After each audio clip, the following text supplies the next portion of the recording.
July 10th, 1856. A thunderstorm tears across the mountains of Croatia. Lightning splits the sky above a small village called Smiljan, and in a stone house beneath those electric heavens, a child is born at the exact moment the storm reaches its peak. The midwife crosses herself. "A child of the storm," she whispers. This is a bad sign, but his mother shakes her head. "No," she says softly. "He will be a child of light." She had no way of knowing how right she was, or how much that light would cost him. Nikola Tesla. The name means nothing to the villagers. Another Serbian boy in a world that has already forgotten more names than it will ever remember. But this boy is different. This boy sees things. From the beginning, he is haunted, not by ghosts, but by visions so real, they blind him to the world around him. Flashes of light that explode in his mind without warning. Complete, perfect images of machines that don't exist yet. He can turn them in his imagination, examine every piece, test them without ever touching a physical thing. His father, Milutin, is a Serbian Orthodox priest, a man of God and books and tradition. He wants his son to follow him into the priesthood, to serve the faith that has carried their people through centuries of war and suffering. But his mother, Juka, understands something the father does not. She sees the way the boy's mind works, the way he remembers everything he's ever seen or heard, the way his hands move when he's thinking, as if building invisible structures in the air. She herself possesses a photographic memory, can recite thousands of lines of epic Serbian poetry, has invented her own tools for weaving and farming. She is illiterate, but she is brilliant, and she recognizes that brilliance in her son. From her, Tesla inherits the gift, the ability to hold entire worlds inside his skull, to see what isn't there, to know what hasn't happened yet. But there is a shadow over his childhood, a darkness that will follow him his entire life. His older brother, Dane, perfect Dane, brilliant, charming, everything the family hopes for, the golden child. And Nikola, 5 years younger, lives in that shadow watches, admires, loves, and then Dane dies. The details are lost to time and grief. An accident, a fall, a horse. The stories contradict each other, but the result is absolute.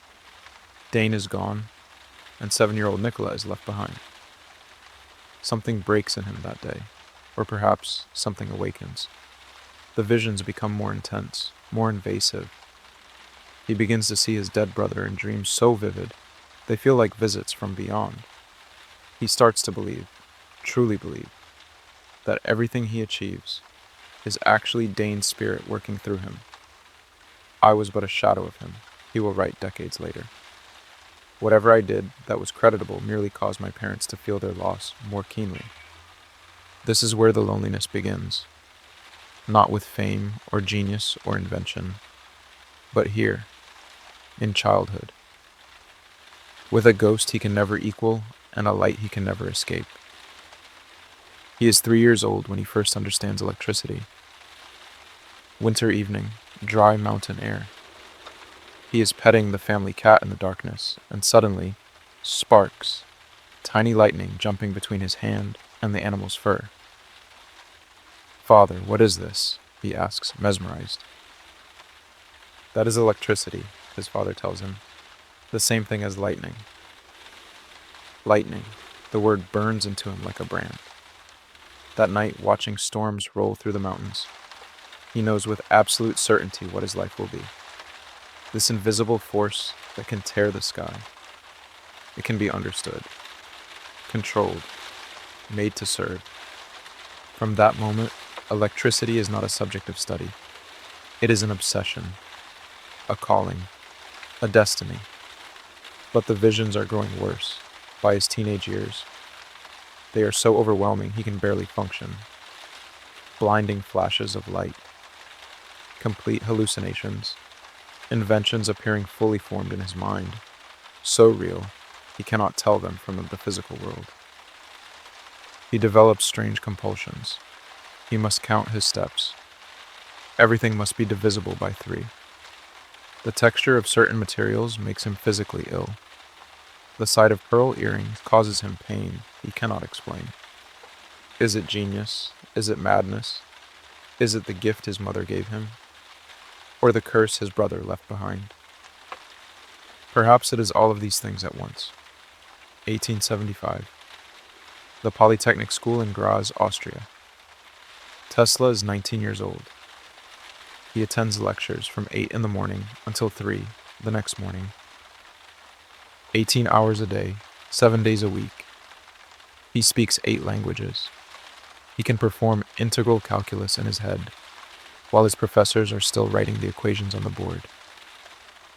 His teachers don't know what to make of him. This intense, skeletal young man who never seems to sleep, who argues with them about electromagnetic theory, who insists that there must be a better way to build electric motors. One day his professor demonstrates a new machine, a Gram dynamo running as a motor. It sparks and stutters, inefficient and crude. The brushes against the commutator create friction, waste, problems. This, the professor explains, is the fundamental challenge of the electric motor. The commutator is necessary, but it creates losses we cannot eliminate. Tesla raises his hand. What if we eliminated the commutator entirely? What if we used alternating current to create a rotating magnetic field? The professor stares at him, then laughs. Young man, that would be like building a perpetual motion machine. It cannot be done. You are wasting your time. But in Tesla's mind, the motor is already spinning. Silent, perfect, impossible. He can see every detail. The way the alternating currents would be out of phase. The way the magnetic field would rotate, not through mechanical parts, but through pure electromagnetic force. The way it would work, without friction, without sparks, without loss. He just has to prove that what he sees is real. The problem is, he cannot build it. Not yet. The vision is complete, but the mathematics, the engineering, the practical details, they elude him. He knows the motor works. He has tested it 1,000 times in his mental laboratory. But he cannot translate it into reality. It drives him to the edge of sanity. He stops sleeping. He gambles away what little money he has, trying to quiet his mind. He has a nervous collapse. Drops out of school, disappears. For years he wanders. Works as a draftsman, an electrician. Moves from city to city. Graz to Prague to Budapest to Paris. And all the while, in his mind, the motor turns. Waiting. 1882, February, Budapest. Tesla is walking through the city park with a friend, reciting Goethe's Faust. The words roll through his mind like music. The glow retreats, done is the day of toil. It yonder hastes, new fields of life exploring. Ah, that no wing can lift me from the soil, upon its track to follow soaring. And then it happens. The vision strikes him like lightning. So sudden, so complete, so overwhelming that he stops walking, stops speaking, stops breathing. His friend asks what's wrong. But Tesla cannot hear him, cannot see him, because in his mind, finally, the motor is there. Not just theory, not just possibility, but complete, real, perfect. He can see the rotating magnetic field, can see the way the alternating currents interact, can see the smooth, frictionless rotation, can see everything. He grabs a stick, begins drawing in the dirt. Diagrams, equations, explanations pouring out of him in a torrent. Look, he says, trembling. Do you see it? The rotating field. No commutator, no brushes, just pure electromagnetic rotation. Like the planets around the sun, like the universe itself. It is the most beautiful thing he has ever seen, and it will change the world. But first, he has to convince the world that it's real. 1884. Tesla boards a steamship in Le Havre, France. Destination, New York. Everything he owns is in a single bag. 4 cents in his pocket and a letter of introduction from his employer in Paris. The letter is addressed to Thomas Edison. It reads, "I know 2 great men. One is you. The other is this young man." Tesla has no way of knowing that he and Edison are opposites, that they will make history together and then become enemies, that the war between them will define the future of electricity itself. The journey is brutal. Somewhere in the Atlantic, the crew steals most of his belongings. He arrives in America with nothing but his clothes, his 4 cents, and the letter, but he also carries something invisible, something no thief could take. In his mind, complete and perfect, is the alternating current motor, the invention that will power the 20th century. He just needs someone to believe him. New York, 1884. The city is a shock. Loud, filthy, chaotic. Nothing like the European cities Tesla knows. Gas lamps flicker in the streets. Horse carriages splash through mud and worse. The air smells of coal smoke and manure. But at night, in one small section of lower Manhattan, something new appears. Electric lights. Incandescent bulbs, powered by Thomas Edison's direct current system. They glow with a steady, clean light that feels like the future. Edison, the Wizard of Menlo Park, already a legend at 37. The man who invented the phonograph, perfected the light bulb, built the first electrical distribution system, self-taught, practical, American, famous. He is everything Tesla is not. Where Tesla sees complete solutions in his mind, Edison tries every possibility until something works. And where Tesla believes in mathematical elegance, Edison believes in brute force, persistence. Where Tesla dreams of perfect systems, Edison builds profitable products. Tesla presents his letter. Edison skims it, looks up at this tall, skeletal foreigner with the terrible English and the desperate eyes. "You know my DC system?" Edison asks. "Yes," Tesla replies. "But I have something better. Alternating current. It can transmit power over great distances with minimal loss. It needs no commutator, no..." Edison waves his hand dismissively. "Tesla, direct current is the future. It's safe, reliable, proven. Your alternating current is dangerous, impossible to control. Forget about it." But then Edison looks at him more carefully, sees something in those intense eyes. Desperation, genius, usefulness.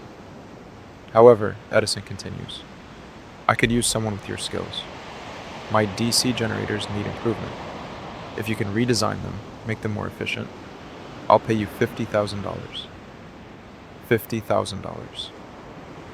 More money than Tesla has ever imagined. Enough to fund his AC motor research for years.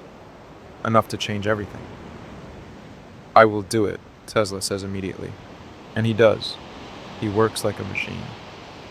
20-hour days. Through the summer heat of 1884. He completely redesigns 24 types of Edison's dynamos and generators, transforms the entire system.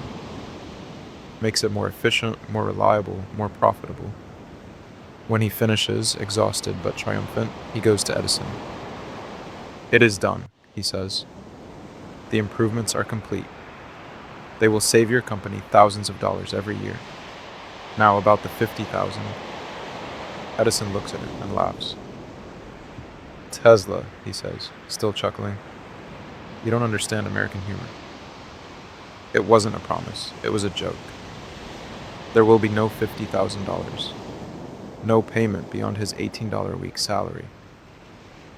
Tesla stares at him. This man he admired. This legend he crossed an ocean to work with. This hero who just revealed himself to be something else entirely. Tesla quits that night, walks out into the darkness of Manhattan, 28 years old, alone in a foreign country, betrayed by his idol, with nothing but his genius and his anger. The next year is the darkest of his life. He forms a company with some investors, but they are only interested in his arc lighting systems. When he tries to interest them in his AC motor, they laugh at him. Call him impractical, a dreamer. They dissolve the partnership, take the patents, leave him with nothing.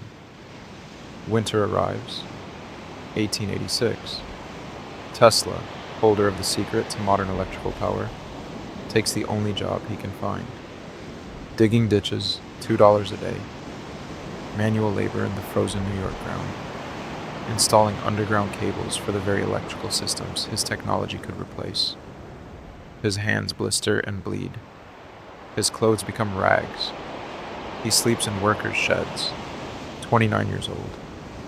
The man who can see the future, the man who holds in his mind the solution to one of the greatest engineering challenges in history, digging holes in the frozen earth like a common laborer. Some men would break, would go home, would give up. But every night, no matter how exhausted, no matter how cold, no matter how hopeless his situation seems, in Tesla's mind, the motor still turns perfect, waiting, inevitable. 1887, spring. A foreman on Tesla's crew notices something about him. The way he sketches into the dirt during breaks. The way he talks about electricity with an understanding that goes beyond any workman's knowledge. The foreman introduces him to two men, Alfred Brown and Charles Peck, investors looking for the next big thing in electrical technology. They meet in a small office in Manhattan. Tesla is still wearing his work clothes, still has dirt under his fingernails. But when he begins to explain his alternating current motor, something changes in the room. "Gentlemen," he says quietly, "I can give you a motor that needs no commutator, no brushes, no sparks. It will run on alternating current and revolutionize every factory, every home, every machine in America." Brown and Peck exchange glances. They've heard a lot of big promises from inventors. But there's something about this man, something in his absolute certainty. "Can you prove it?" Brown asks. "Give me a laboratory," Tesla replies. "Give me tools and materials. Give me 3 months. I will show you the future." They give him a laboratory, a small space on Liberty Street in Lower Manhattan, and Tesla begins to build. Not tentatively, not experimentally, but with absolute confidence. Because he has already built this motor 1,000 times in his mind. He knows every measurement, every wire, every relationship between the components. 3 months later, he invites them back. On a workbench sits something that looks impossibly simple. A cylinder with wire coils, a metal egg mounted on a shaft. Tesla connects it to his alternating current generator. Throws the switch, the motor spins, smooth, silent. No sparks, no friction, just pure, elegant rotation. Brown and Peck stare. They are investors, not engineers. But even they can see that this is something revolutionary. "My God," Brown whispers. "It actually works." Tesla allows himself the smallest smile. "Of course it works. I told you it would." May 16, 1888. The American Institute of Electrical Engineers. A room full of the most prominent electrical engineers in the country. Skeptical, competitive, difficult to impress. Tesla stands before them, 31 years old. Still thin, still intense, still marked by the years of poverty and struggle. But now, he has something they cannot ignore. He delivers his lecture. A new system of alternate current motors and transformers. Technical, precise, brilliant. But the real impact comes from the demonstration. He shows them the rotating magnetic field, the polyphase system, the motors running without commutators or brushes. The engineers crowd forward. Some look excited, some look skeptical, some look worried, because they understand immediately what this means for their own investments in direct current systems. But one man in the audience sees everything, sees the future of electrical power, sees the end of the war of the currents before it even begins. George Westinghouse, 41 years old, already wealthy from his railway air brake inventions, now focused on electrical power. He has been working on AC systems himself, but nothing as elegant or complete as Tesla's. After the lecture, Westinghouse approaches. "Mr. Tesla," he says, "I would like to purchase your patents." The negotiation is brief. Westinghouse offers $60,000 cash, plus stock in his company, plus, and this is the key, a royalty of $2.50 for every horsepower of electricity sold using Tesla's system. If that royalty agreement had held, Tesla would have become one of the wealthiest men in history. But of course, it doesn't. It can't. Because the forces arrayed against alternating current are too powerful. And the man leading those forces is Tesla's former employer, Thomas Edison. Edison has spent years building his direct current empire. He has power stations in New York, London, Paris. He has investors, employees, a reputation as America's greatest inventor. And all of it is threatened by Tesla's alternating current system. Because AC can transmit power over long distances. DC cannot. AC needs thinner, cheaper wires. DC requires massive, expensive cables. AC can be stepped up for transmission and stepped down for use. DC cannot. Technically, scientifically, economically, alternating current is superior in every way. So Edison does what he cannot do with science. He fights with propaganda, with fear, with spectacle. He launches a campaign to convince America that alternating current is deadly. He calls it the executioner's current. He stages public demonstrations where he electrocutes animals, dogs, cats, even a circus elephant, using AC current, while newspaper reporters watch and take notes. He lobbies New York State to use alternating current for the newly invented electric chair, to link Tesla's technology forever with death, with execution. He publishes pamphlets, gives speeches, tells anyone who will listen that allowing AC current into homes will lead to accidental deaths, fires, catastrophe. It is not science, it is theater, dark theater, but it is effective. The public becomes frightened. Newspapers run sensational headlines. Death current. Tesla's killer invention. Westinghouse's company begins to struggle. Stock prices fall. Investors grow nervous. The war of the currents is not being fought in laboratories or lecture halls. It is being fought in newspapers and political offices and public demonstrations. And Tesla watches. Says almost nothing, because he knows something Edison does not. Truth is patient. Science outlasts propaganda, and alternating current will win. Not because Tesla wills it, but because it is right. 1893. Chicago. The World's Columbian Exposition. The greatest spectacle America has ever seen. 200 buildings covering 600 acres, 27 million visitors. A celebration of progress, industry, and the future. And at its heart, a question that will determine the shape of that future. Who will light the fair?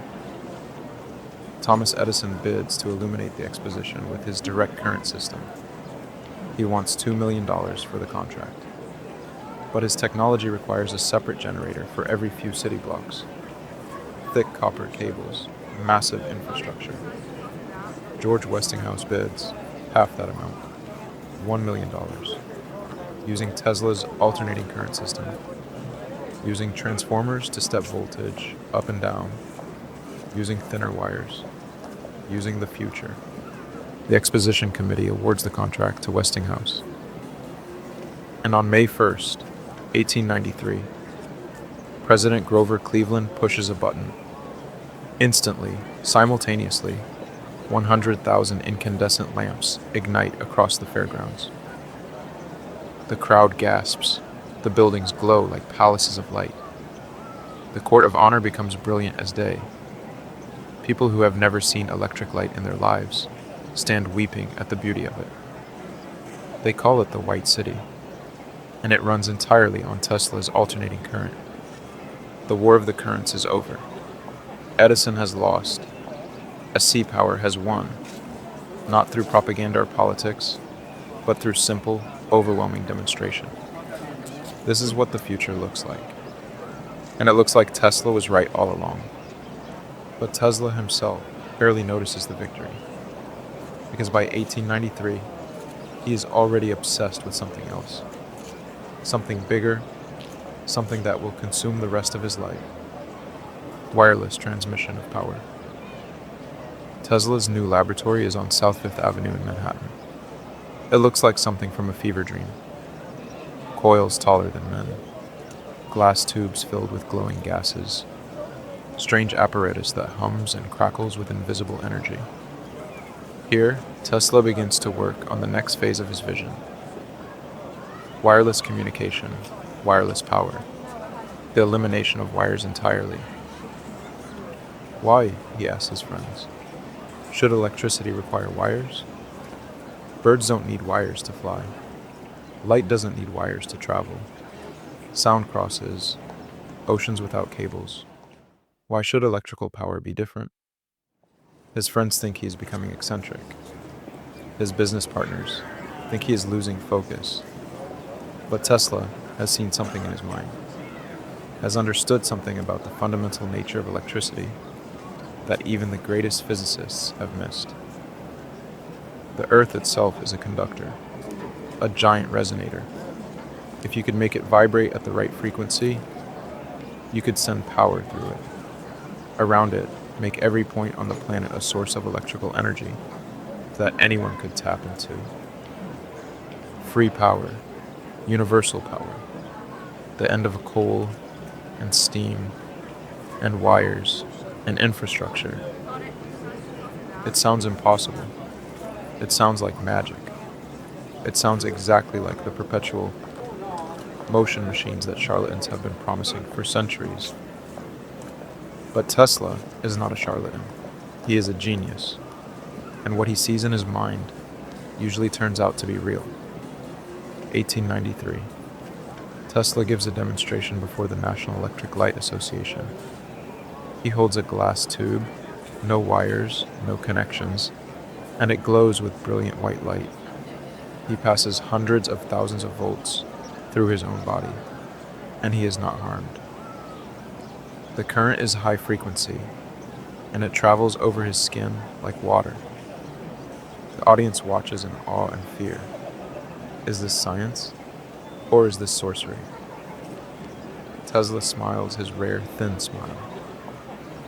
Gentlemen, there is no magic here, only principles that we are beginning to understand. The ether that fills all space is a medium for electrical transmission. We are learning to play it like an instrument, but even as his demonstrations dazzle and his reputation grows, Tesla is becoming strange. The eccentricities that began in childhood are deepening. The obsessions are taking hold. He cannot shake hands with anyone. The touch of another person's skin revolts him. He wears white gloves everywhere. He insists that his napkins be replaced 18 times during every meal. Always 18, never 17, never 19. He calculates the cubic volume of every piece of food before he eats it. He walks around the block 3 times before entering a building. He must stay in hotel rooms with numbers divisible by 3. The visions are still there, still as vivid as in childhood, sometimes more intense. He will see inventions so completely that he mistakes them for reality. He'll reach out to touch a machine that exists only in his mind. Is this madness, or is it the price of genius? Is his mind breaking under the strain of seeing too much, too far ahead? Or is this simply what it looks like when human consciousness pushes against its limits? His friends worry. Robert Underwood Johnson, editor of Century magazine, and his wife Catherine become his closest companions. Almost his only companions. They invite him to dinners, to social events, trying to keep him connected to the human world. But Tesla is slipping away, into his laboratory, into his visions, into a future that doesn't exist yet. 1894, Niagara Falls, the greatest natural source of power in North America, maybe in the world. Thousands of tons of water plunging over the precipice, every second enough energy to power entire cities. But how do you capture it?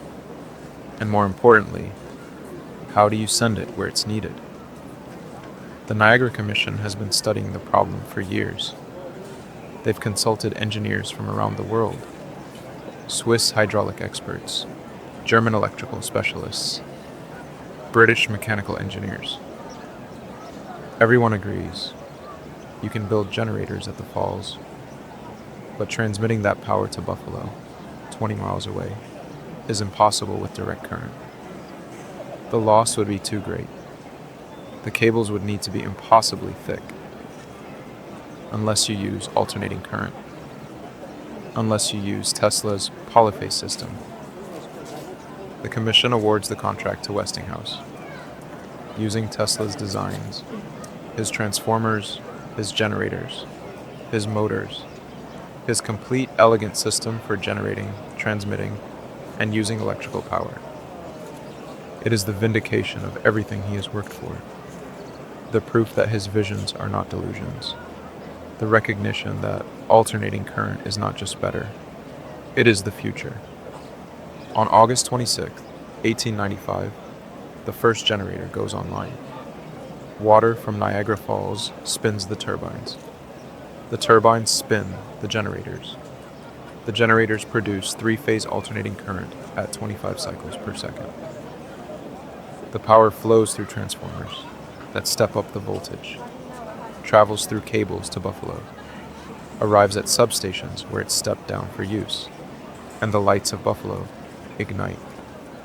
For the first time in history, a major city is powered by electricity from 20 miles away, and it works perfectly.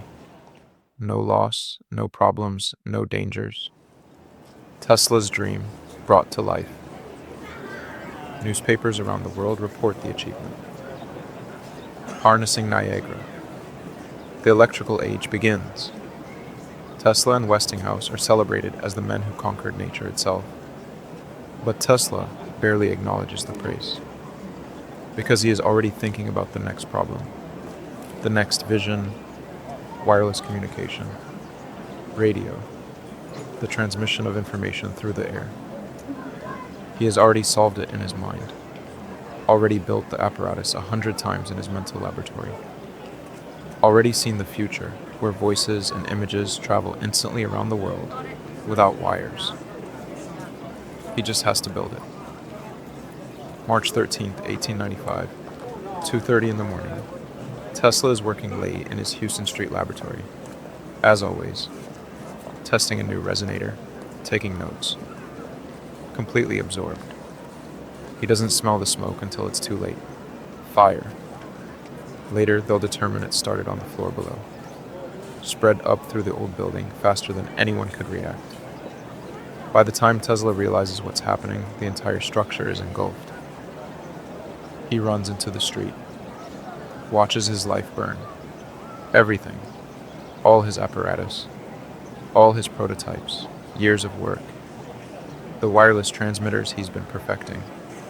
The high-frequency oscillators, the notes, the photographs, the evidence of all his experiments. Gone. He stands in the street in his nightclothes, surrounded by neighbors and firefighters, watching the flames consume his laboratory. Someone asks him what he'll do now. What was lost can be rebuilt, he says quietly, because it still exists. Here. He taps his temple. The machines can burn, but the knowledge is safe. And he means it. Within days, using a corner of Edison's old laboratory, the irony is not lost on him. Tesla begins again. Rebuilding from the memory, recreating apparatus he designed years ago, still perfect in his mind. But something has changed. The fire was not just a setback. It was a warning. A reminder of how fragile physical reality is. How temporary. How unreliable. From this moment forward, Tesla becomes even more protective of his work. More secretive, more isolated. If the world can take his laboratory, then he will keep his most important inventions where no fire can reach them. In his mind, in his mental laboratory, where they are perfect, eternal, safe. 1896. The world is changing faster than anyone imagined possible. X-rays are discovered. Marconi claims to have invented wireless telegraphy. The automobile is becoming practical. The future that once seemed distant is arriving with shocking speed.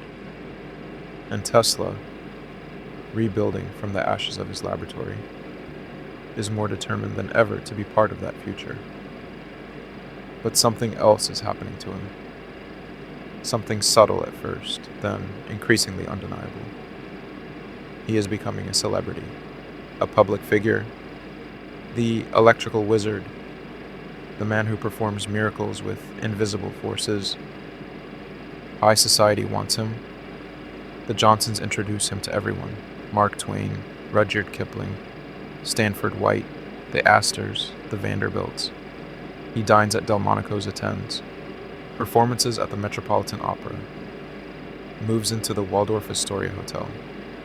For a man who cannot bear to shake hands, who counts his steps compulsively, who must have everything divisible by 3. This is a strange kind of torture. He is lonely, desperately, achingly lonely, but he cannot bear intimacy, cannot tolerate touch, cannot allow anyone close enough to see the full extent of his strangeness. Katherine Johnson, Robert's wife, perhaps comes closest. She writes him letters filled with warmth and concern, invites him to their home, tries to understand him. And Tesla responds, at least as much as he is capable of responding. But it is a platonic love, a safe love, a love that can exist in letters and formal dinners and careful distance. I do not think you can name many great inventions that have been made by married men, he tells a reporter. The mind is sharper and keener in seclusion. Originality thrives in seclusion, free of outside influences beating upon us to cripple the creative mind. It is a rationalization, a justification, a way to make loneliness sound like a choice instead of a curse. But perhaps he believes it. Perhaps he has to believe it.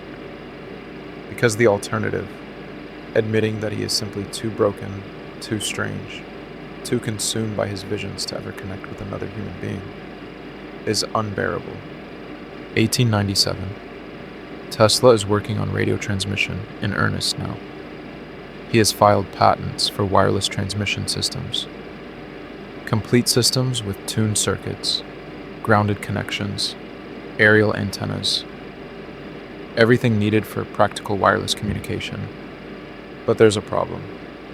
An Italian named Guglielmo Marconi is getting all the credit. Marconi is younger, charming, well-connected. His mother is Irish aristocracy. His father is Italian wealth. He has the social graces Tesla lacks, the business sense, the timing, and he has access to Tesla's patents. Marconi's invention uses 17 of Tesla's patents. The tuned circuits, the grounded antenna system, the basic principles of wireless transmission.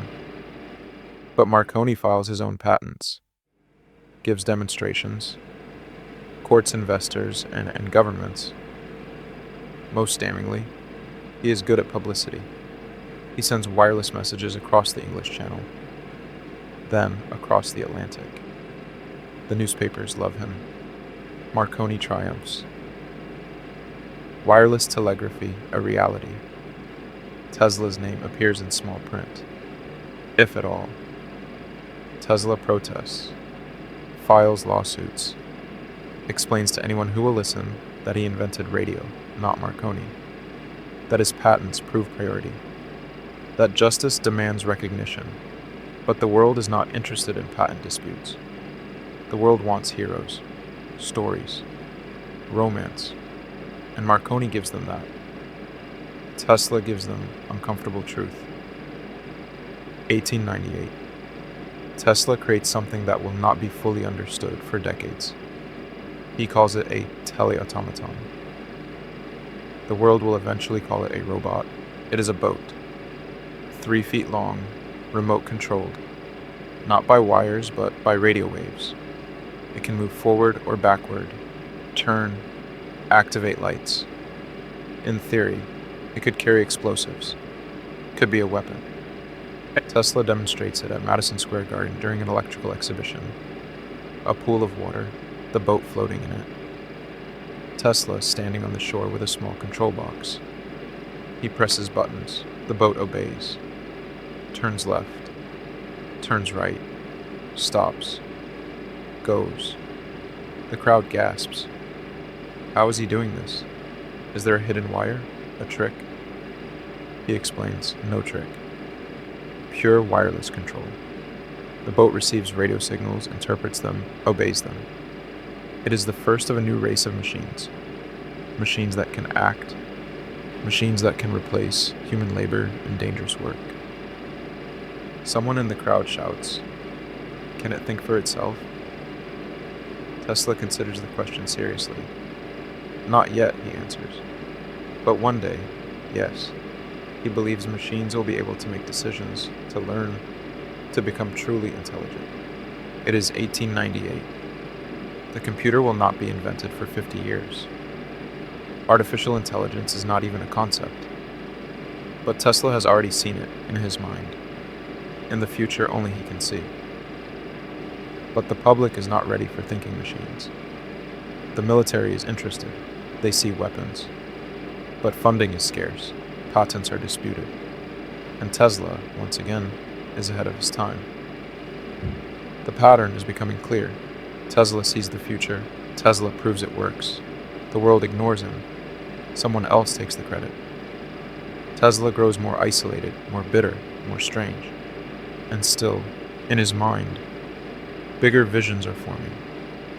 Not just wireless communication, wireless power transmission, a tower that could send electricity around the world free, unlimited, universal. He calls it the World Wireless System, and he believes it will change everything. He just needs funding, and he knows exactly where to get it.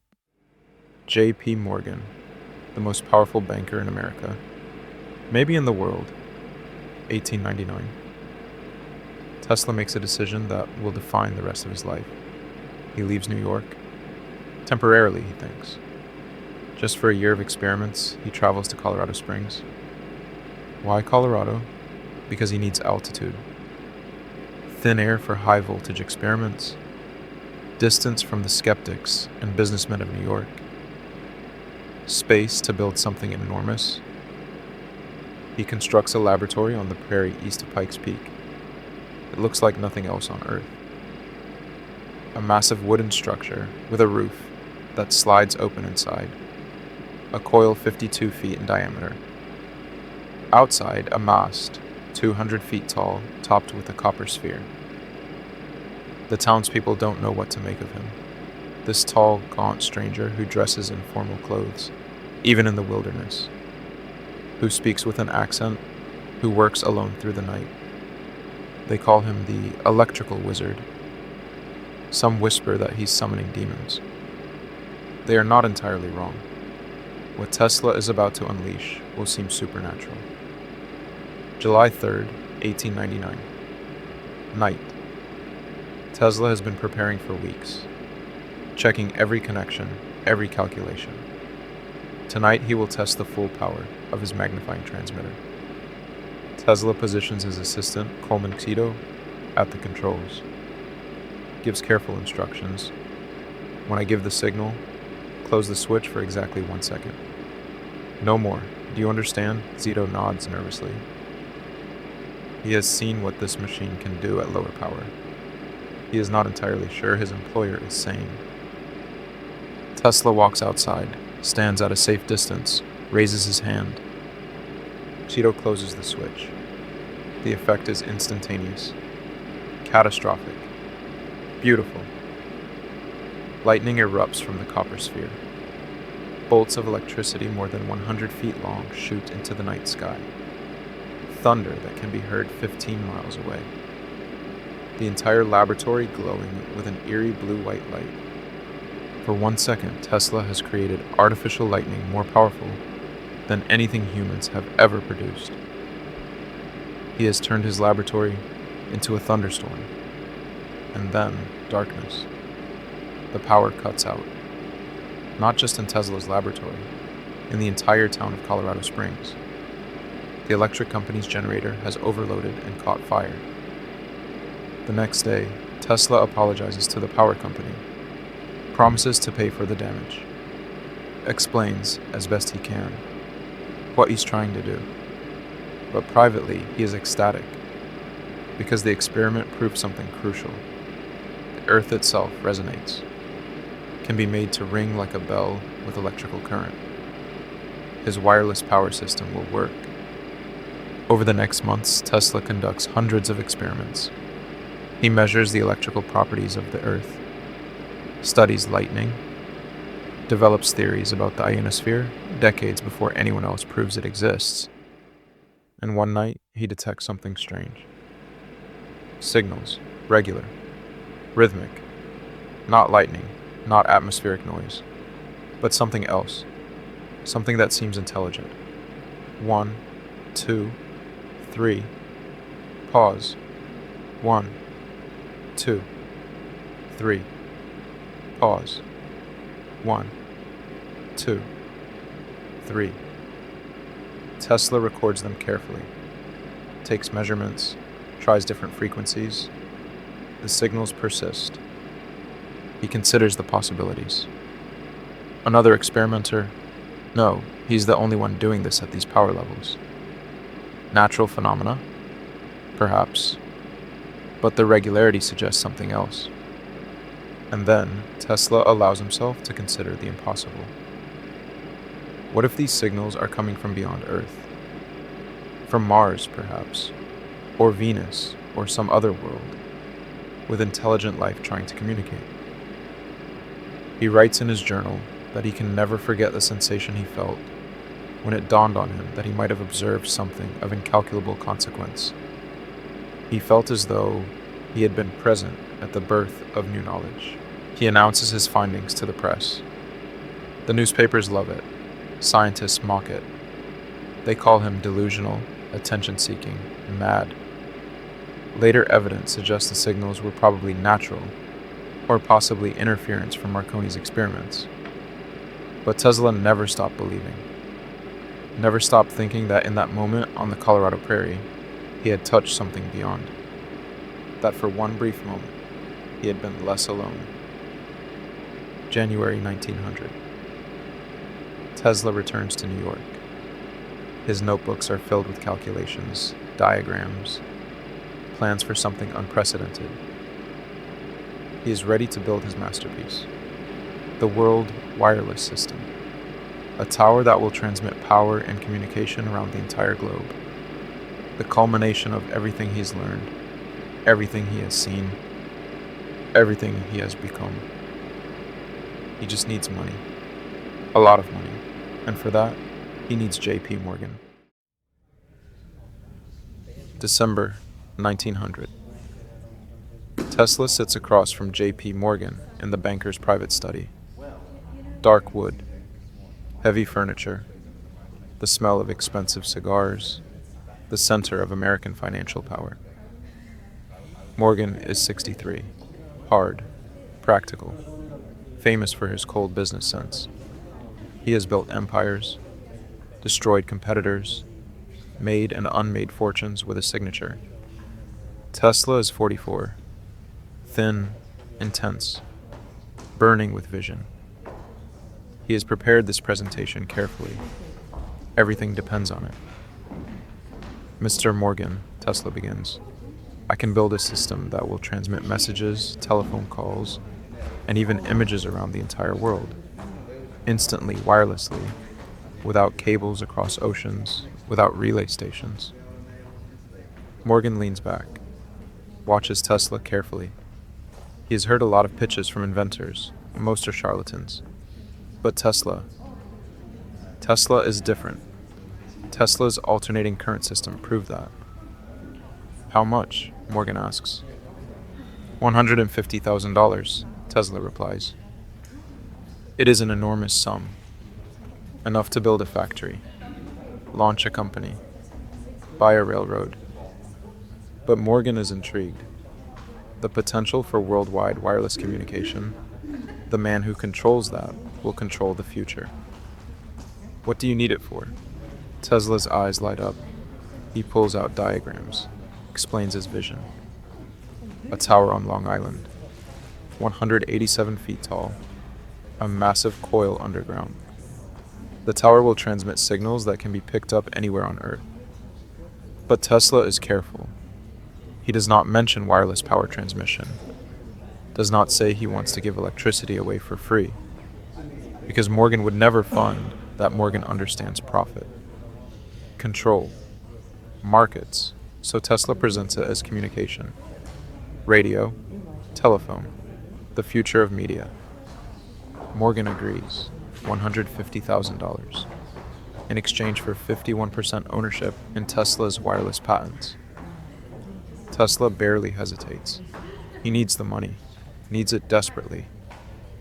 The Colorado experiments exhausted his savings. He has debts, obligations. They shake hands. Or rather, Morgan extends his hand, and Tesla, after a visible moment of discomfort, touches it briefly with his gloved fingers. The deal is done. Tesla's dream will be built. What Tesla does not realize, what he cannot know, is that he has just signed away his future. 1901, Long Island, a place called Wardenclyffe, fields and trees and the distant sound of ocean waves. Tesla has purchased 200 acres, has hired Stanford White, the most famous architect in America, to design the tower and laboratory. The structure that rises over the next 2 years is extraordinary, unlike anything built before. The tower, 187 feet of wooden framework, topped with a 55-ton copper dome. Not just tall, massive, solid, built to handle enormous electrical forces. But the real innovation is underground. Beneath the tower, Tesla has directed workers to dig a shaft 120 feet deep, down into the bedrock of Long Island. At the bottom, iron pipes driven even deeper, creating a connection to the Earth itself. This is the key to the entire system. The Earth is not just a ground, it's the conductor, the transmitter. Make the Earth itself vibrate at the right frequency, and you can send power anywhere, everywhere. But Tesla still hasn't told Morgan the full plan. Morgan thinks this is about wireless telegraphy, about competing with Marconi. Tesla is building something far more ambitious and far more dangerous to existing power interests. 1902. The laboratory is complete. The tower is rising. Tesla moves his equipment from New York to Wardenclyffe, sets up residents in the facility, and begins to test. The local residents are disturbed. At night, the tower glows with eerie light. Strange sounds echo across the fields. Lightning seems to play around the copper dome, even when there are no storms. Tesla is conducting experiments at powers never before attempted. He is measuring the electrical resonance of the Earth, trying to determine the exact frequency needed to make the planet ring like a bell. But there are problems, technical problems, financial problems. The tower is more expensive than anticipated. 150,000 is not enough, not nearly enough. Tesla needs more money, much more. He writes to Morgan. Careful letters at first, then increasingly desperate ones, explaining the delays, the unexpected costs, the revolutionary nature of what he's building. But Morgan is losing patience. And then something happens that changes everything. December 1901, Marconi transmits the letter S across the Atlantic Ocean, from Cornwall, England, to Newfoundland, Canada. Wireless communication across the Atlantic, using Tesla's patents, getting all the credit. The newspapers explode. Marconi conquers the Atlantic. He becomes world famous overnight. And Morgan sees the wireless communication market differently now. Marconi has already done it. Why does he need Tesla? Tesla tries to explain. Marconi is using my patents, my system. What I'm building is far more advanced. Not just communication, but broadcasting multiple channels. Non-interfering. The entire electromagnetic spectrum organized and utilized. But Morgan is a businessman, not a scientist. He doesn't understand or care about technical superiority. He cares about market position. And Tesla's position is weakening. Then Tesla makes a fatal mistake. 1903. In a desperate attempt to secure more funding, Tesla writes to Morgan and reveals the truth. The world wireless system is not merely for communication. It is for power transmission. Imagine free electrical power, available at any point on the globe. No more power plants, no more wires, no more electric bills. Power as abundant and free as air itself. Morgan's reply is brief, cold. If anyone can draw power from the system, where do we put the meter? How do we charge for it? And that is the end. Morgan refuses further funding. More than that, he uses his influence to ensure no other investors will touch Tesla's project. Because free power threatens everything. The coal industry, the power companies, the entire industrial infrastructure of America. Morgan didn't build his fortune by giving things away, and he will not fund a system that cannot be monetized. 1904 through 1906. Tesla struggles. He exhausts his personal funds, takes out loans, mortgages the property, fires staff, works alone. The tower stands, incomplete. The equipment runs intermittently. The dream is dying. Westinghouse, who owes Tesla so much, offers help. But there's a condition. Tesla must forfeit his royalty agreement. The $2.50 per horsepower that should have made him wealthy beyond measure. The company cannot survive paying these royalties, Westinghouse explains. And if the company fails, your patents become worthless anyway. Tesla tears up the contract, gives away millions of dollars in future royalties, saves Westinghouse Electric. It is an act of stunning generosity, or stunning naivety, or perhaps simply the action of a man who never cared about money, who only cared about the work, the vision, the future. But it leaves him with nothing. 1907, legal troubles mount, creditors sue, the property is foreclosed, Tesla is forced to leave Wardenclyffe. The tower stands empty, abandoned, a monument to dreams too grand for reality. In 1917, during World War I, the US government will order it demolished. They fear, absurdly, that German spies might use it as a navigation landmark. Dynamite brings it down. The lumber is sold for scrap. The copper dome is melted. Within a day, nothing remains but the foundation and the deep shaft drilled into the earth. Tesla is not there to watch it fall. He cannot bear to witness it. Wardenclyffe is his greatest failure. The dream that consumed him, the vision that bankrupted him, the future that arrived too soon. But in another sense, Wardenclyffe succeeds perfectly. Because everything Tesla proposed, wireless global communication, broadcasting, non-interfering multiple channels, the electromagnetic spectrum organized for human use, all of it becomes reality. Just not in his lifetime, just not with his name on it, just not in time to save him from poverty and obscurity. This is the curse of the visionary, to see clearly what will be, and to die before it arrives. 1908 through 1910. Tesla, now in his 50s, tries to reinvent himself. He works on new projects: bladeless turbines, flying machines, advanced electrical systems. Some of these inventions are brilliant. The bladeless turbine, using boundary layer flow instead of blades, is an elegant solution to turbine efficiency. Modern engineers still study it, but Tesla can no longer get funding.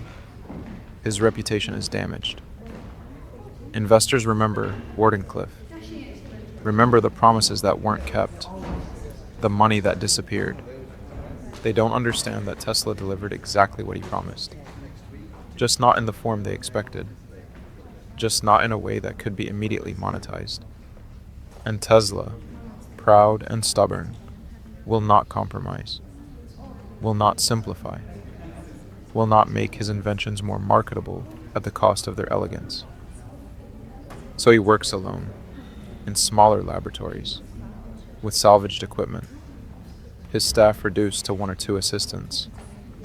The loneliness is absolute now. The visions continue. But there is no one to share them with. No one who understands. No one who can see what he sees. 1914. World War I begins. Tesla watches in horror as the technologies he helped create, radio, electrical systems, remote control, are turned into weapons.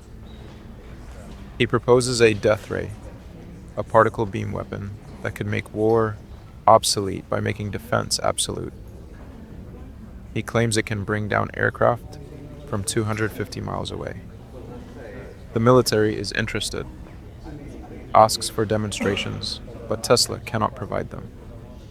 The death ray, like so many of his inventions, exists completely in his mind, but building it would require resources he no longer has.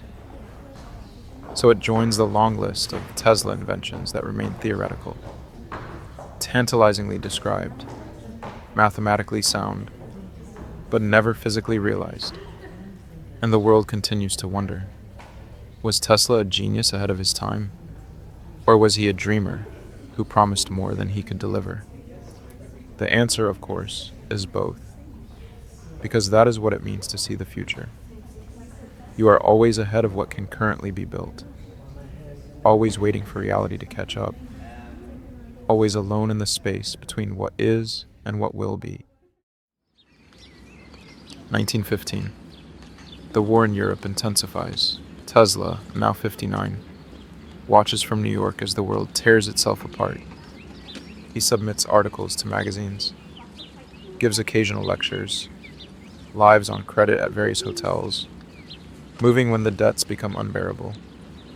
And something new begins, something that will define his final decades. The pigeons. It starts innocently enough. He feeds them in Bryant Park, in front of the public library. It is something to do, a way to fill the empty hours, a connection to living things that demand nothing but breadcrumbs. But slowly, steadily, the pigeons become more than a pastime. They become an obsession, a need. He begins to recognize individual birds, gives them names, in his mind at least. He can identify them by their markings, their behavior, their particular way of moving. He spends money he doesn't have on birdseed, on treating injured pigeons. He keeps them in his hotel rooms, despite the rules, despite the complaints, despite the obvious strangeness of it. People who see him whisper, "That's Tesla, the great inventor. Look what he's become, talking to birds." But perhaps they don't understand.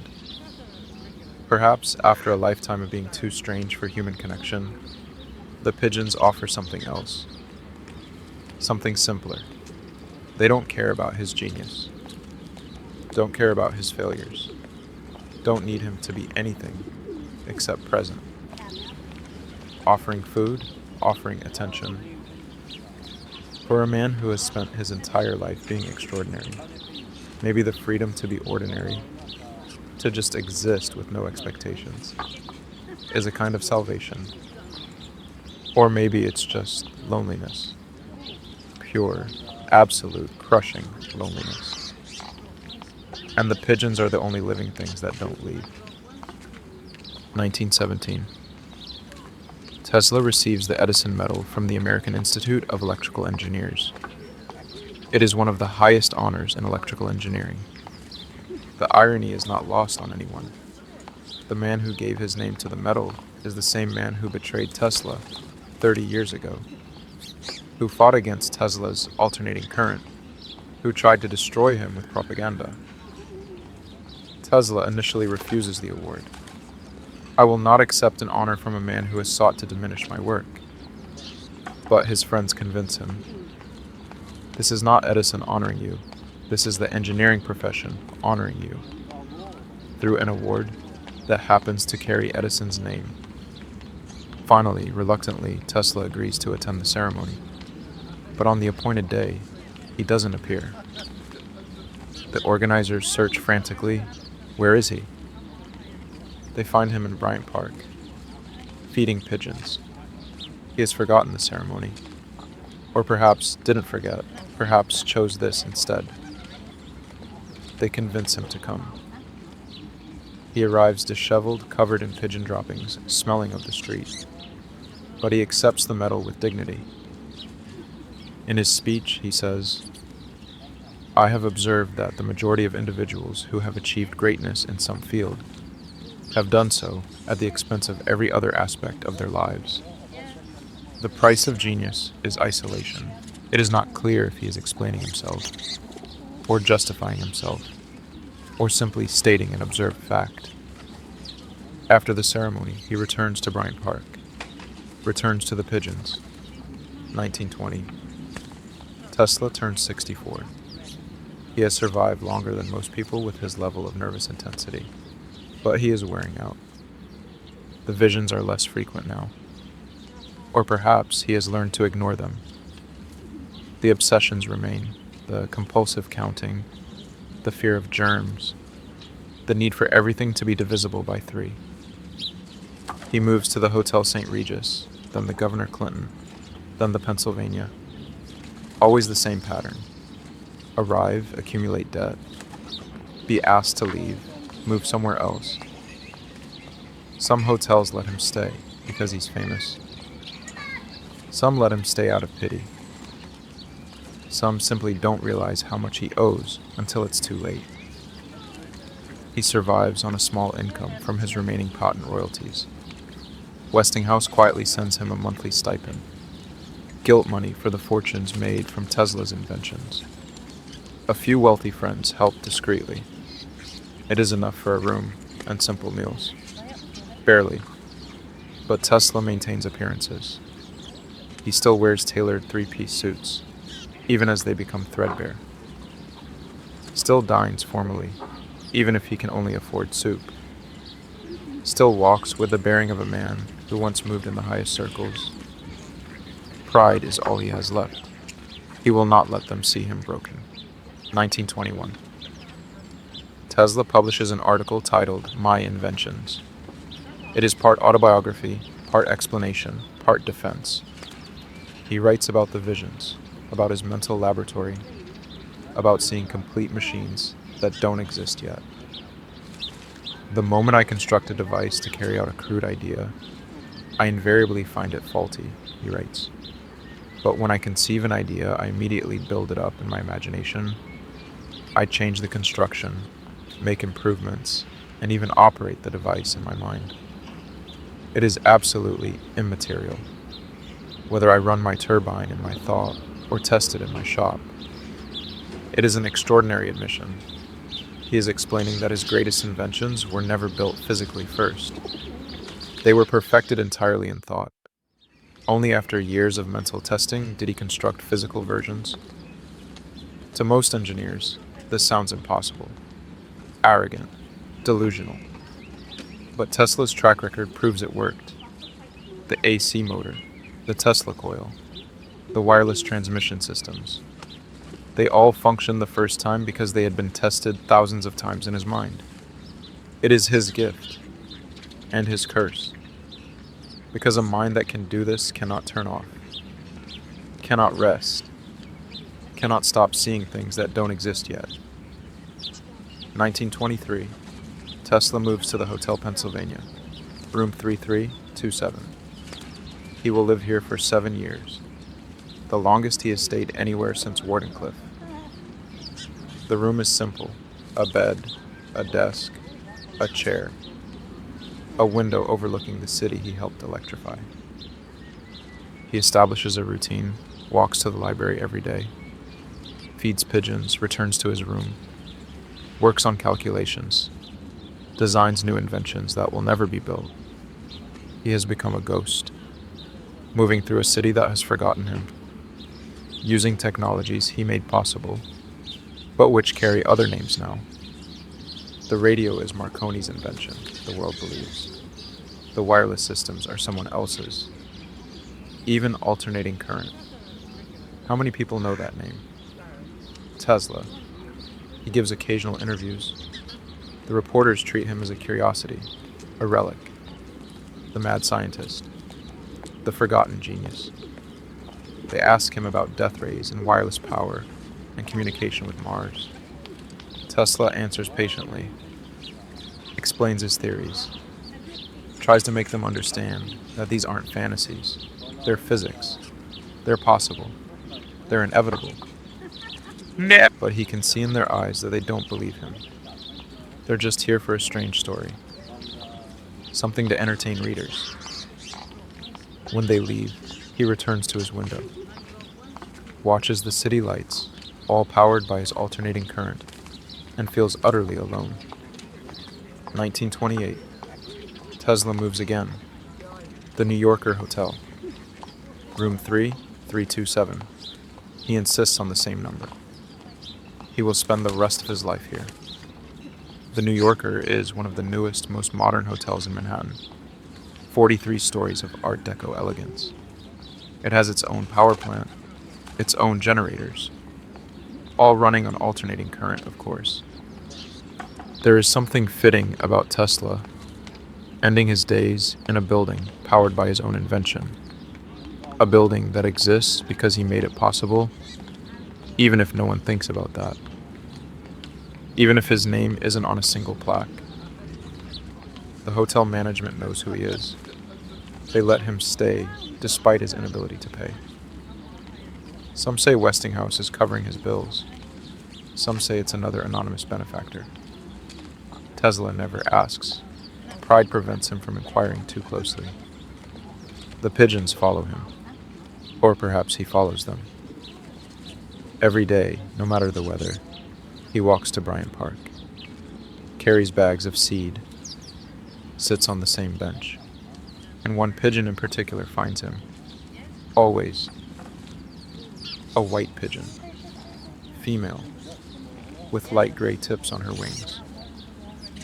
Tesla will later say he loved this bird as a man loves a woman, that she loved him in return, that they communicated without words, that she would find him anywhere in the city, that he could feel when she needed him. People who heard him say these things assumed he was mad, senile, the final deterioration of a once great mind. But perhaps it was something else. Perhaps, for the first time in his life, Tesla had found a relationship he could sustain, one that didn't demand intimacy he couldn't give, Didn't require touch he couldn't bear. Didn't need him to be anything except himself. A bird cannot judge, cannot betray, cannot expect, cannot leave, except in one way. And when that way finally comes, it will destroy him. 1931. Tesla turned 75. Time magazine puts him on the cover. The electrical wizard at 75. The article is respectful but tinged with pity. They catalog his achievements: the AC motor, the Tesla coil, wireless transmission. But they also dwell on his strangeness, his poverty, his pigeons. Tesla grants an interview. He makes predictions about the future. Television, wireless power, space travel, robotics, energy drawn from the cosmos itself. When wireless is fully applied, the Earth will be converted into a huge brain, he says. All things will be part of an actual whole. We shall be able to communicate instantly by simple vest pocket equipment. We shall see and hear one another as perfectly as though face to face, despite distances of thousands of miles. The reporters write it down, but they don't believe it.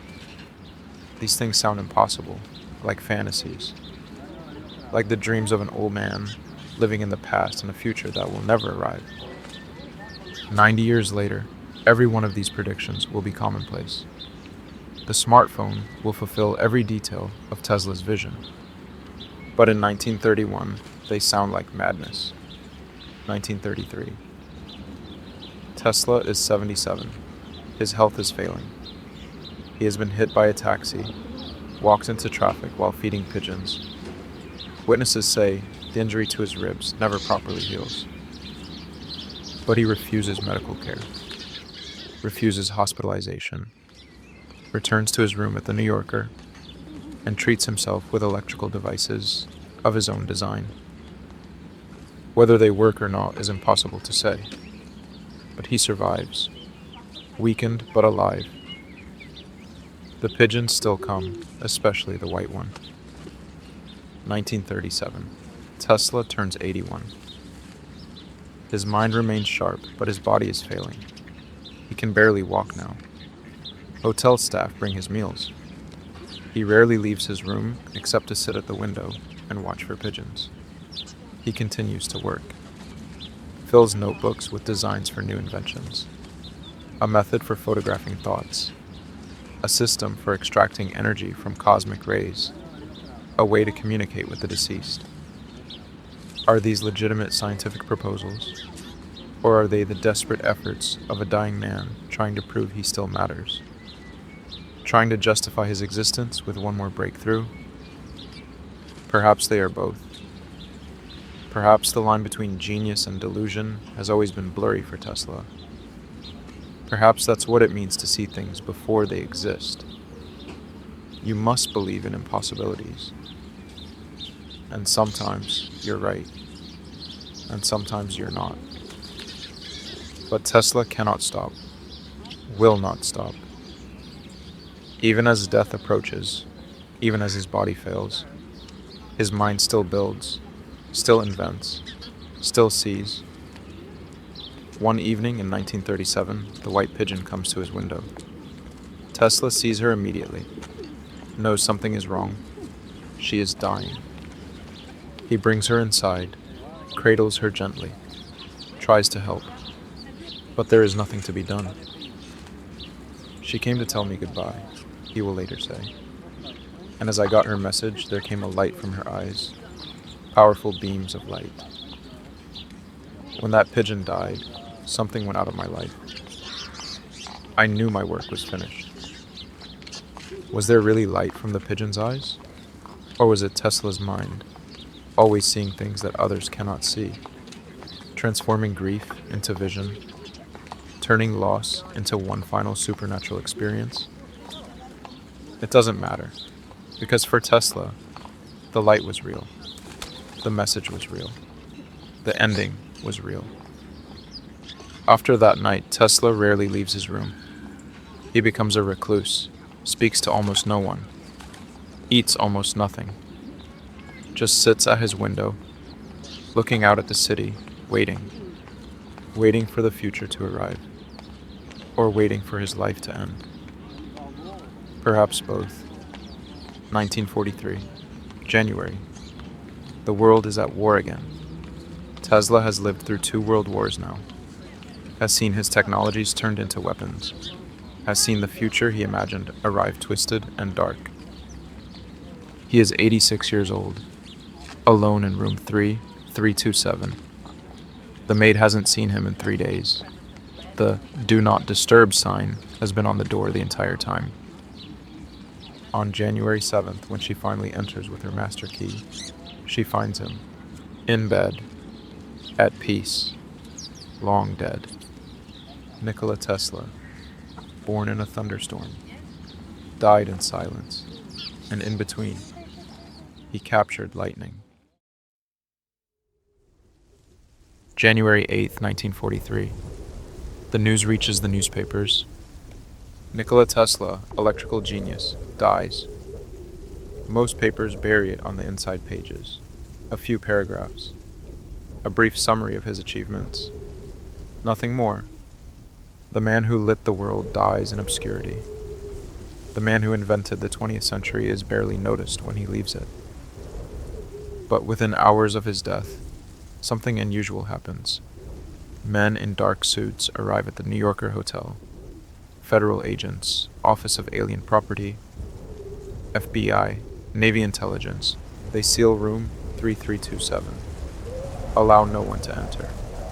Begin removing everything: notebooks, papers, prototypes, personal effects. 80 years of work, a lifetime of genius. Why? Tesla was an American citizen by this point, naturalized in 1891. There is no legal reason for the Alien Property Office to seize his belongings. But America is at war, and Tesla's papers contain designs for weapons, for communication systems, for technologies the military doesn't want falling into enemy hands. Or perhaps, and this is what conspiracy theorists will claim for decades, there is something in those papers that someone doesn't want the public to see. Something too revolutionary, too disruptive, too dangerous to existing power structures. The death ray Tesla described for years, the wireless power transmission systems, the cosmic ray motors, technologies that could make oil obsolete, that could redistribute power from centralized authorities to individuals. The government stores Tesla's papers in a warehouse, classified, secret. Some are examined by a committee including John G. Trump, a physicist and engineer from MIT, and yes, the uncle of a future president. Trump's official report concludes that Tesla's papers contain no new, sound, workable principles or methods, that the death ray is theoretical, that the wireless power system is impractical, that there is nothing of immediate military value. The report allows the government to classify the papers as unimportant, to avoid spending resources on them, to let them gather dust. But the papers remain classified for decades. Some are still partially redacted today. And that fact, that simple fact, suggests there was something in them. After all, something worth hiding. Tesla's funeral is held at the Cathedral of St. John the Divine. It is small but dignified. A few friends, some representatives from engineering societies, some Serbian-American community members. The service is conducted in both Serbian and English. Tesla's body is cremated. He requested this years earlier, a final act of cleanliness, of control over his physical form. His ashes are placed in a golden sphere, fitting for a man obsessed with spheres and resonance, and eventually returned to Belgrade, to the Tesla Museum home at last. For decades after his death, Tesla remains largely forgotten. Textbooks mention him briefly, if at all. Radio is credited to Marconi. AC power is just there, with no name attached. A generation grows up using technologies Tesla invented without ever hearing his name. But something strange begins to happen in the 1960s and 70s. a rediscovery, a resurrection. Engineers studying old patents realize how much modern technology derives from Tesla's work. Science fiction writers discover his life and realize it's more fantastic than any fiction. The counterculture movement embraces him as a symbol, the lone genius fighting against corporate interests, the visionary crushed by capitalism, the man who wanted to give energy away for free. In 1960, the General Conference on Weights and Measures names the unit of magnetic flux density after him. The Tesla. His name becomes part of the international scientific vocabulary. In 1975, a small company in Silicon Valley is founded. They're going to build electric vehicles. They need a name that evokes electricity, innovation, the future. They choose Tesla. Today, Tesla Motors, now just Tesla, is one of the most valuable car companies in the world, building vehicles powered by AC motors, the very technology Tesla invented in 1887. He would have appreciated the irony. It only took 130 years. In the 1990s and 2000s, as the internet emerges, people begin to see Tesla differently. His vision of a world wireless system that connects everyone instantly. That's the internet. His prediction of handheld devices that can communicate globally. That's the smartphone. His idea that information would be transmitted wirelessly through the air to be accessed anywhere. That's Wi-Fi, cellular networks, satellite communications. Every technology Tesla predicted has come true. Not all exactly as he imagined, but in essence, in principle, in spirit. The wireless power transmission he couldn't complete, we're working on it. Wireless charging pads for phones, experimental long-range wireless power systems. It's no longer science fiction. Tesla wasn't wrong. He was early. Decades early. Generations early. And that is perhaps the most tragic thing of all.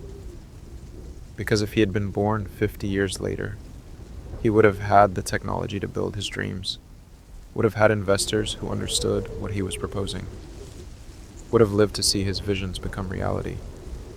But instead, he spent his life trapped in a world that wasn't ready for him, speaking a language no one else quite understood, seeing things no one else could see. The loneliest position in the world, ahead of your time. Today, Tesla's name is everywhere. The scientific unit, the car company, museums in Belgrade, Colorado Springs, Long Island, statues, commemorations, documentaries, books. In 2003, the Supreme Court of the United States ruled that Tesla, not Marconi, held the fundamental radio patents. The decision came 60 years too late to matter financially, but it restored his rightful place in history. Tesla invented radio. The historical record now reflects this truth. But here is what haunts me. What should haunt all of us. Tesla died thinking he had failed. He died in poverty, alone. His greatest project demolished. His patents stolen or expired. His name forgotten, believing that his life's work had come to nothing. He never knew that within decades, every technology he described would become fundamental to human civilization. Never knew his name would become synonymous with innovation and genius. Never knew he would be vindicated. He died in the dark, believing he had failed to bring light. And that is the question that echoes through his story, through every story of visionary genius. What is the price of seeing the future? For Tesla, the price was everything. Connection, love, wealth, recognition, peace of mind. The simple comfort of being understood by another human being. He gave it all to the vision, to the work, to the future. And the future arrived. Just not in time. There is a photograph of Tesla from 1936, one of the last taken. He is 80 years old, standing in his room at the New Yorker Hotel, thin, worn, but still formally dressed. still standing straight. And in his eyes, those extraordinary eyes that saw the future so clearly, there is something heartbreaking. Not quite defeat, not quite resignation, but a kind of acceptance. The acceptance that this is how it ends, that the future he built will arrive without him, that he will die without seeing his vindication, that the loneliness will never end. But also, and this is crucial, there is no regret. Because Tesla understood something that we, comfortable in our connected world, sometimes forget. Understanding something true is its own reward.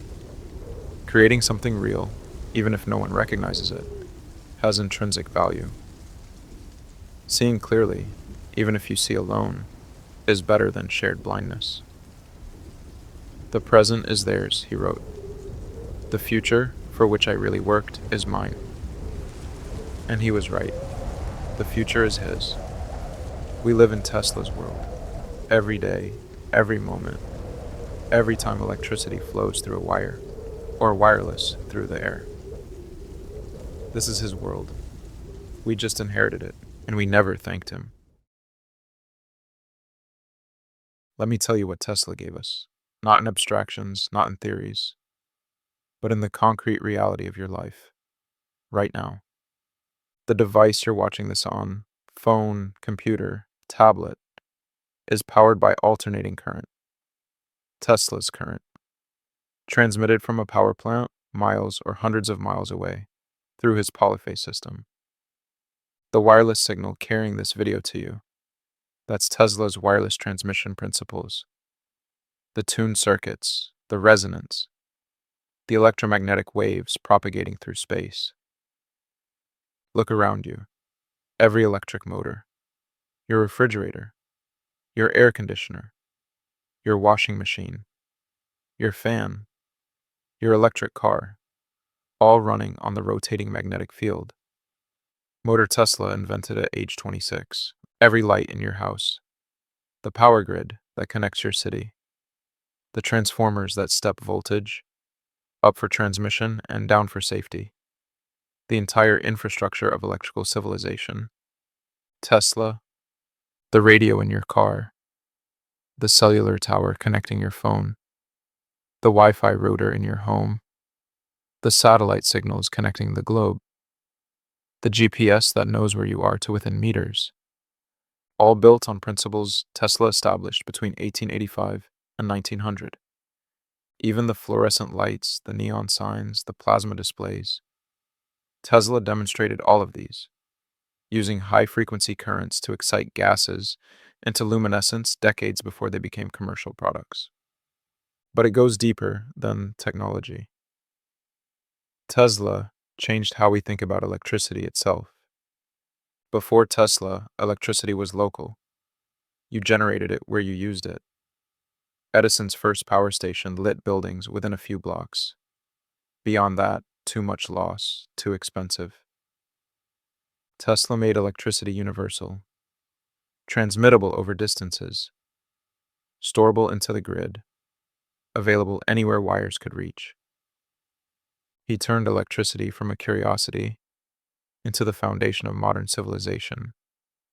And he did this not through incremental improvements, but through pure thought, through seeing completely perfectly what should exist. The AC motor that powers the world, he saw it complete in his mind in 1882. When he finally built it in 1887, it worked the first time perfectly. No trial and error, no prototypes, no experimentation. Just knowledge, vision. Understanding so complete it bridged the gap between thought and reality. But here's what haunts me about Tesla's story. The question that has no easy answer. Should he have compromised? Should he have simplified his inventions to make them more marketable? Should he have focused on profitable applications instead of pure research? Should he have learned to work within the business realities of his time? Should he have torn up his vision to fit the world's expectations? Because that is what it would have required. Wardenclyffe could have worked, but only if funded properly. The wireless power transmission was possible, but only if corporate interests allowed it. The death ray might have been real, but only if given resources to build it.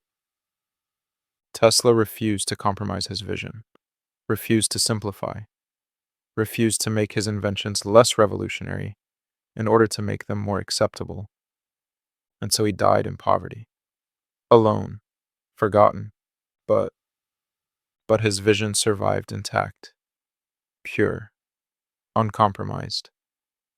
And when the world finally caught up, when the technology and understanding finally existed to implement what he described, his designs worked, his principles held, his mathematics proved correct.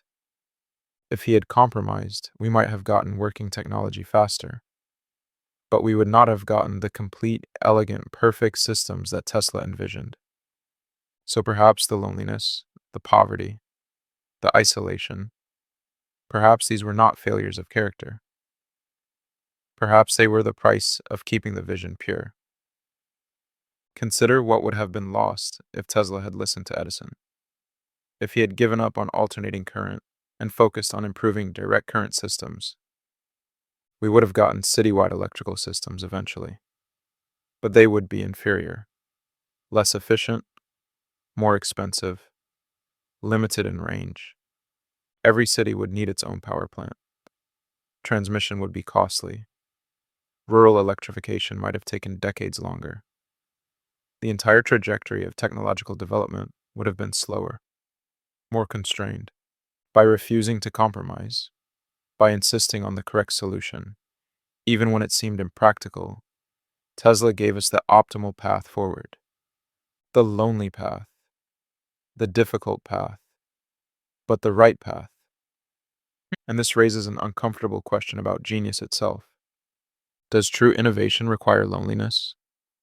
Does seeing far ahead necessitate isolation from those who see only the present? Every visionary I can think of spent time alone. Not always by choice, but always as a necessity. Because the vision exists in the mind before it exists in reality. And while it exists only in the mind, you are alone with it. Tesla spent decades alone with his visions, the rotating magnetic field, the wireless transmission, the world wireless system. They existed perfectly in his mental laboratory, but nowhere else. And during those decades of loneliness, he refined them, perfected them, understood them so completely that when he finally built them, they worked. But there is something else about Tesla's loneliness, something we haven't fully addressed. Was he lonely by nature, or did he make himself lonely to protect his work? Consider his childhood. The death of his brother Dane, the overwhelming visions that began immediately after, the sense that he could never equal his brother's perfection. Perhaps Tesla's isolation began as trauma, a child's response to unbearable loss, a retreat into the mind where things could be controlled, where visions were perfect and unchanging, where no one could die and leave you alone. And then, over decades, this defense mechanism became his identity. The loneliness became essential. The isolation became his strength. He convinced himself that celibacy sharpened his mind, that touch was contaminating, that human connection would drain his creative energy. But perhaps these were just justifications. Stories he told himself to make acceptable what he could not change. The tragedy is this: Tesla needed human connection, desperately. The letters to Katherine Johnson reveal this. The relationship with the pigeons reveals this. The careful maintenance of formal dress and social graces, even in poverty, reveals this. He wanted to connect, but he couldn't. Something in him was broken. Or perhaps too sensitive, too aware of the chaos and messiness of human intimacy. And so he loved a pigeon. Because a pigeon demanded nothing, expected nothing, could not betray or disappoint or leave, except through death. which is not betrayal. When Tesla said he loved that white pigeon as a man loves a woman, I don't think he was mad. I think he was honest, because that pigeon gave him something no human ever had: unconditional acceptance, the freedom to be strange, to be broken, to be himself, without explanation or justification. When she died, when even that simple connection was severed, Tesla gave up. My work is finished, he said. Not because he had no more ideas. His notebooks from after the pigeon's death are still filled with inventions, but because the last thread connecting him to life had broken. The last being who accepted him was gone.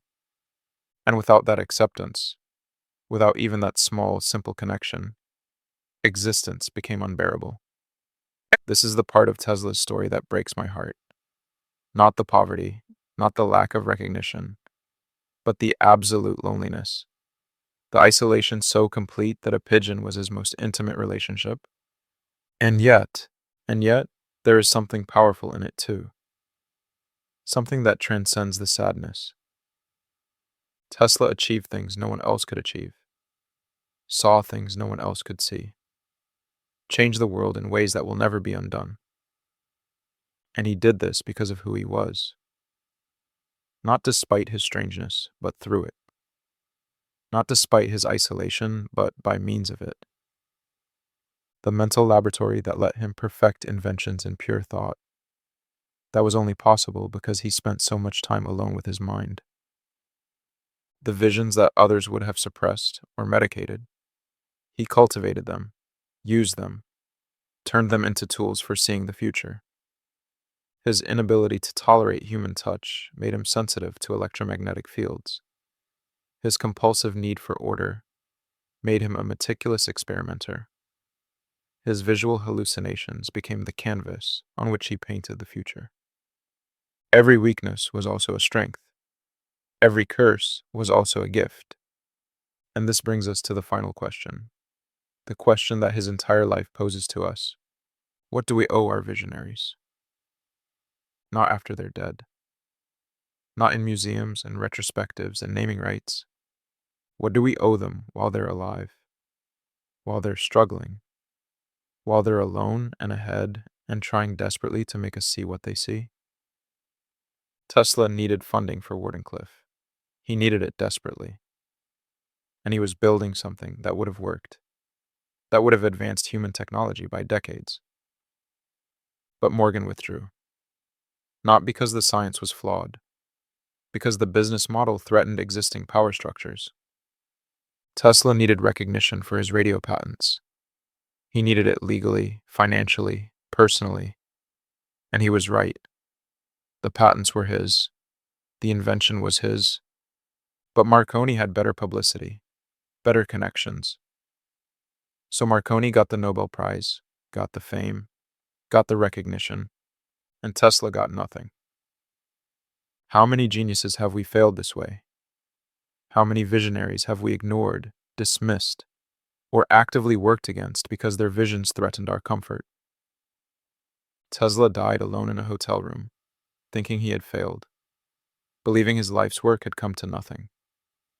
He was wrong, but he died not knowing he was wrong. And that is our fault, collectively. As a society that values the comfortable present more than the transformative future, that rewards incremental improvement more than revolutionary vision, that makes heroes of businessmen and celebrities, while letting scientists die in obscurity. Tesla gave us the 20th century. We gave him nothing, not even the dignity of dying knowing he had succeeded. There is a thought experiment I want you to consider.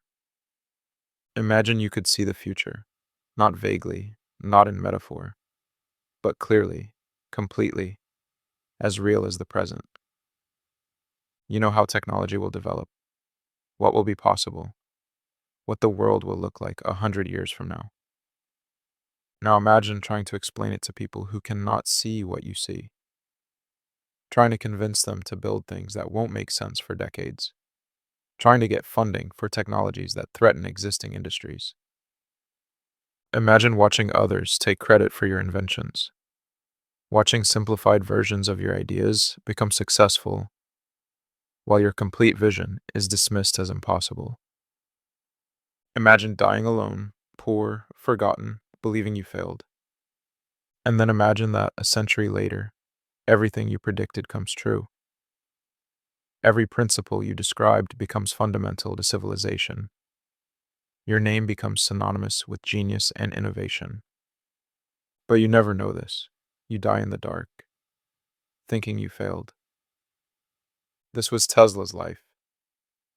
And the question is, was it worth it? We, standing here in the future, Tesla built, might say yes. Of course it was worth it. Look what we gained. Look what he gave us.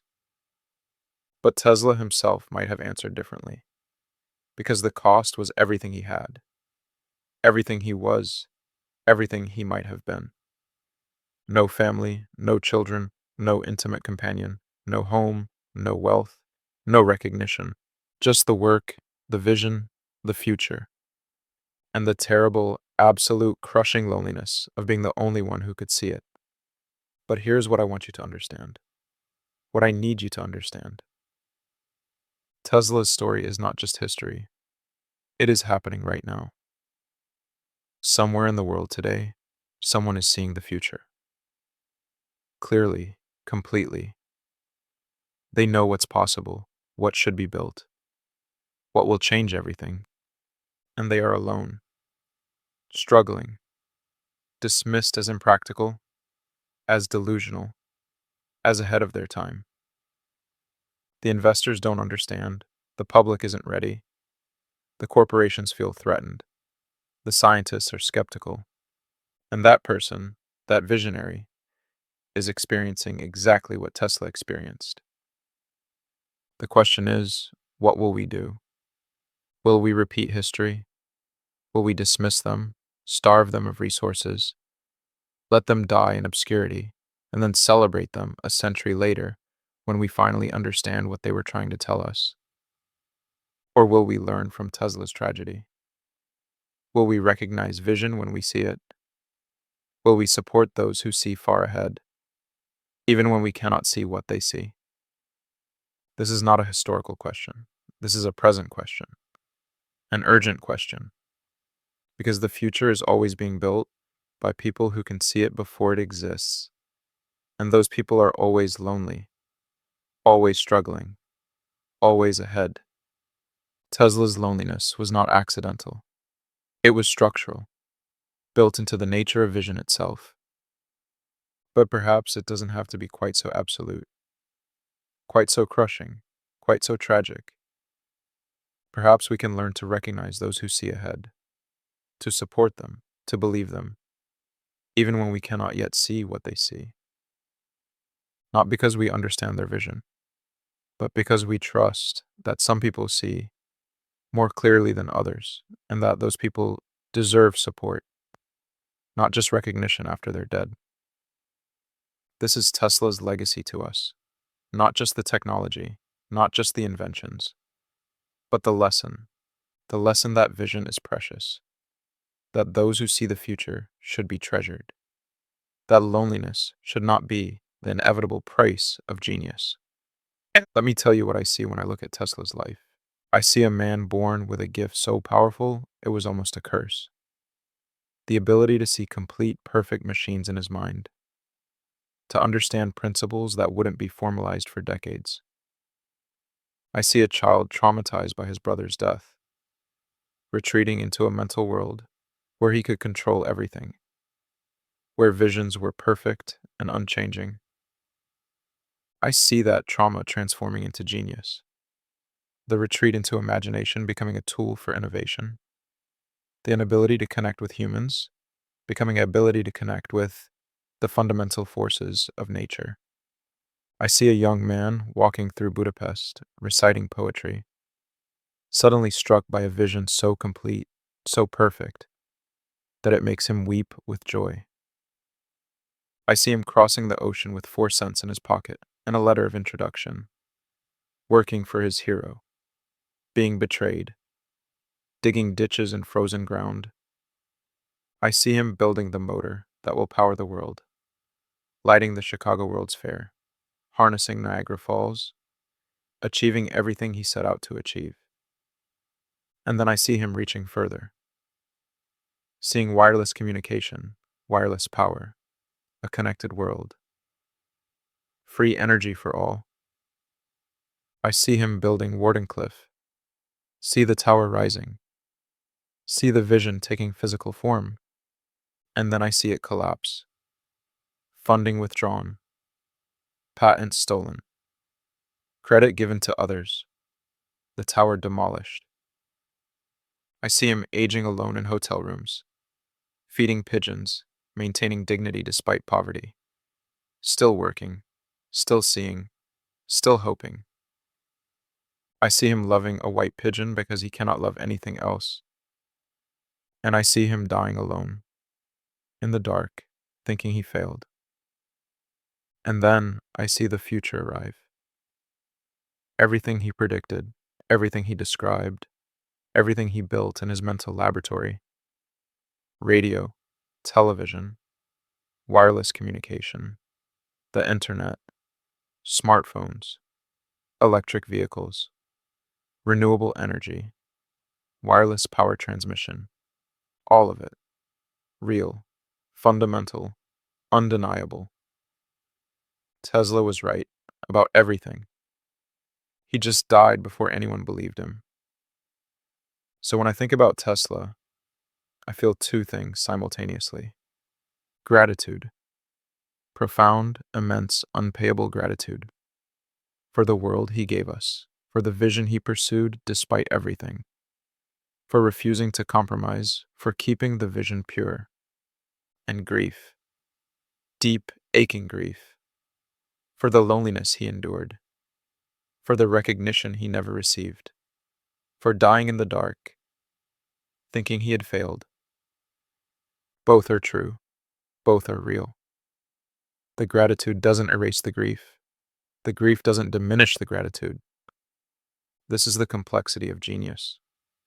The price and the reward are both immense, and they're both paid by the same person.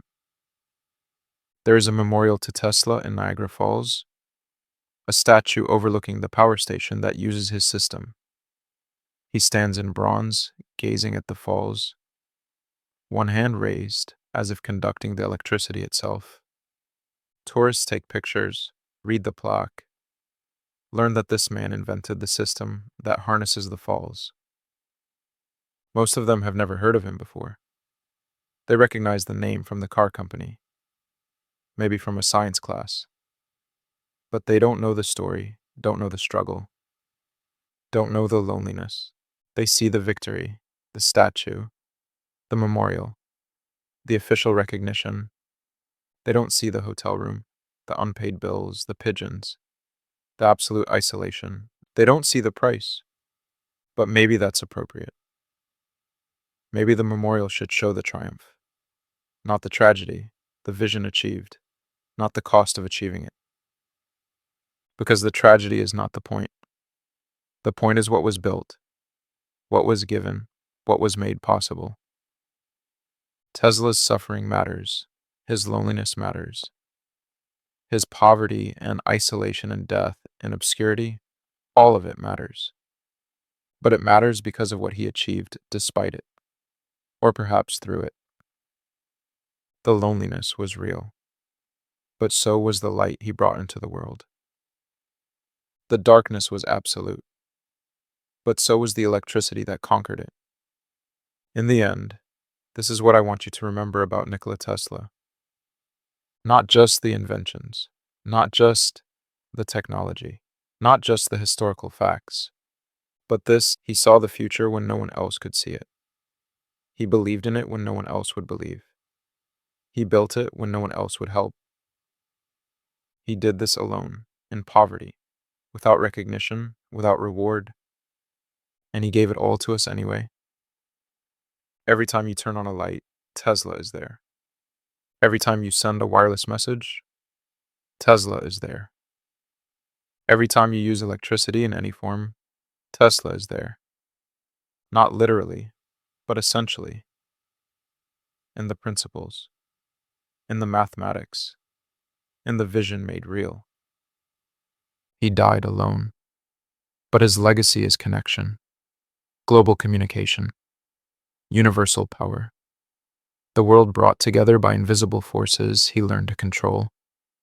He lived in isolation, but he gave us the means to end isolation for everyone else. There is something profound in that, something that transcends tragedy, something that makes the suffering not worthwhile exactly, because suffering is never worthwhile, but meaningful, consequential, part of something larger.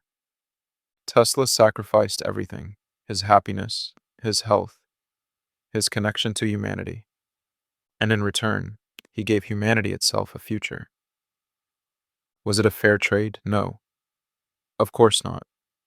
It should not require such suffering to achieve such gifts. But it happened, and we are the beneficiaries, living in the world he built, using the technologies he invented, standing on the foundation he laid.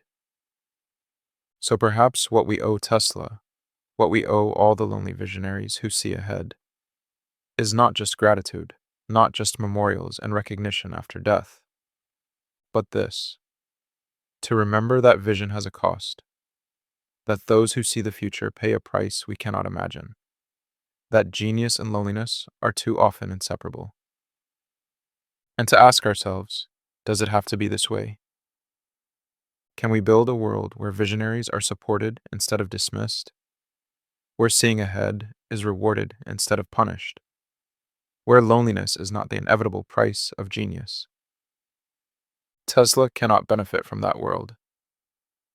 He died 80 years ago, but someone alive today, someone who sees the future as clearly as Tesla saw it, they could benefit if we choose to learn, if we choose to believe, if we choose to support vision, even when we cannot yet see what it sees. This is the final gift Tesla can give us. Not another invention, not another technology, but a lesson about how we treat those who see ahead, about the price we ask them to pay, and about whether that price is necessary, or whether we can do better. Nikola Tesla, born in lightning, died in darkness, and in between, he captured light itself and gave it to us all. The tragedy is that he died believing he had failed. The triumph is that he was wrong. Thank you, Tesla, for everything. This documentary is dedicated to all those who see the future before it arrives, to the lonely visionaries, the misunderstood geniuses, those who work in obscurity today to build the world of tomorrow. May they find support. May they find recognition. May they find connection. And may they not have to wait until after death to know they succeeded.